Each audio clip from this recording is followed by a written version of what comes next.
chers frères et sœurs dans le Christ, et chers amis. C'est dans l'Action de grâce ce soir que nous célébrons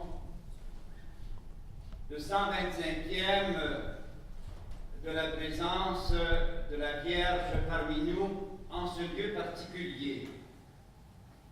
Nous avons été, vous avez été bénis, je dirais, non seulement ici, mais partout au Québec et au Canada, par cette Vierge du Cap qui nous a été donnée comme un cadeau de Dieu. Je voudrais m'attarder sur une parole de la première lecture en particulier, où Salomon, qui sait bien que Dieu est infiniment plus grand que le temple qu'il vient de construire,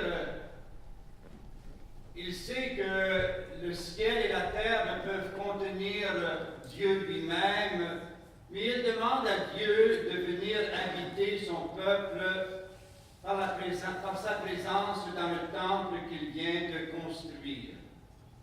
Les cieux et les hauteurs des cieux ne peuvent te contenir, encore moins ce temple que j'ai construit. Mais, ajoute-t-il, sois attentif à la prière et à la supplication de ton serviteur. Écoute, Seigneur mon Dieu, la prière et le cri qu'il lance aujourd'hui vers toi. Et il ajoute que tes yeux soient ouverts nuit et jour sur ce temple. Que tes yeux soient ouverts nuit et jour sur ce temple.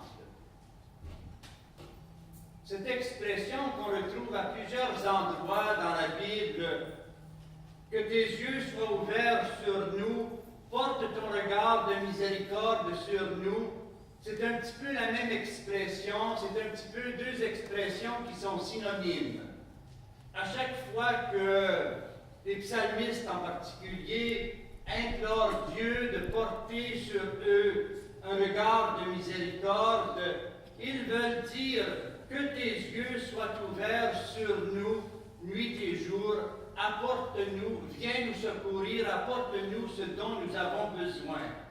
Porte un regard de bonté, porte un regard de pitié sur notre vie. Je pense que le miracle des yeux ici, qui s'est produit il y a 125 ans, c'était exactement l'expression de la miséricorde de Dieu par les yeux de Marie. Par les yeux de Marie, Dieu jetait sur nous, sur cette terre, un regard de miséricorde. Mais aussi, il portait par les yeux de la Vierge un regard de pitié, un regard d'aide, un regard de grâce. Et je pense que nous avons tous et toutes à implorer ce regard de la Vierge sur nous. Oui, Seigneur, ouvre tes yeux sur nos vies, ouvre tes yeux sur chacun et chacune de nos peines, ouvre tes yeux sur nos malades, ouvre tes yeux sur nos soucis, viens apporter un regard de miséricorde sur nos vies. Le Seigneur agit toujours par des instruments, c'est le sens des sacrements. Le Seigneur a voulu se servir d'un peu de pain, d'un peu de vin, pour venir jusqu'à nous. Mais c'est vrai aussi dans nos vies. Nous sommes à être les uns pour les autres des instruments de paix, de miséricorde. Dieu, jusqu'à un certain point, on peut le dire, a besoin de nous. D'une façon merveilleuse, d'une façon extraordinaire, le Seigneur s'est servi de Marie, la mère de son Fils, pour être cet instrument de grâce pour chacun et chacune d'entre nous. Elle a ouvert son regard sur nous, pour ainsi dire, voulant dire que Dieu ouvre son regard sur nous. Et Dieu ne ferme jamais ses yeux sur nous. Dieu est toujours là, qui est proche de nous, aussi proche qu'il était de la prière de Salomon. Il est proche de notre prière et encore plus de l'intercession de la mère de son Fils Marie. Marie qui nous a été donnée dans les derniers moments de la vie de Jésus. Femme, voici ton Fils. Et aux disciples, il dit, voici ta mère. Les textes d'aujourd'hui nous donnent à la fois une leçon de grâce, mais aussi une responsabilité. Nous avons à accueillir la Mère de Dieu dans nos vies.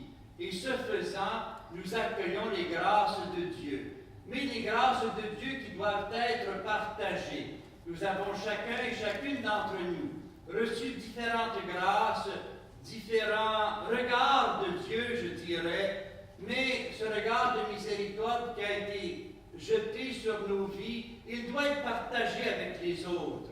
Comme Dieu se sert d'instruments, il compte aussi sur nous pour que nous soyons des signes de la miséricorde de Dieu sur les autres, des signes de la miséricorde de Dieu envers les autres.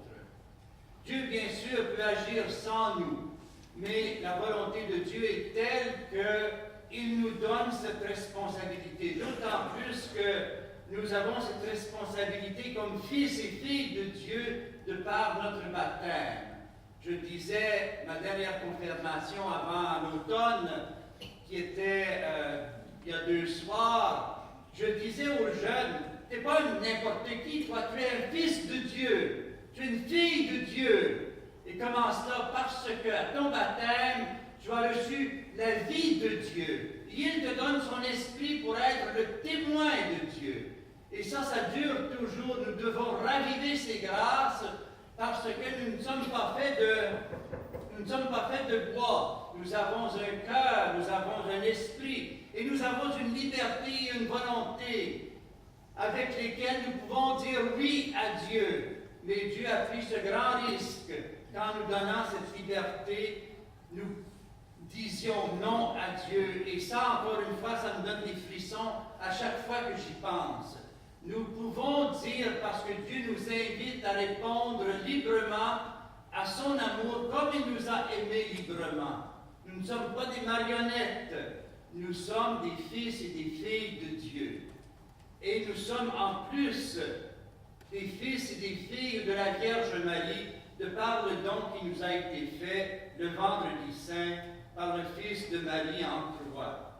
Et c'est à partir de cette heure-là que le disciple l'a pris chez lui. C'est là aussi notre responsabilité, c'est là aussi notre vocation, de prendre chez nous la Mère de Dieu qui va nous aider à ouvrir nos yeux sur la misère du monde, à ouvrir nos yeux sur le besoin des autres, à ouvrir nos yeux sur ceux et celles qui crient vers nous.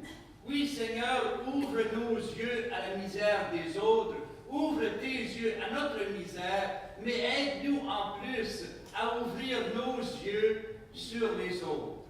C'est la grâce que je demande pour chacun et chacune d'entre nous en ce 125e anniversaire du miracle des yeux, dans ce sanctuaire béni, dans ce sanctuaire qui nous apporte toujours grâce sur grâce, abondance sur abondance de la miséricorde de Dieu. Amen.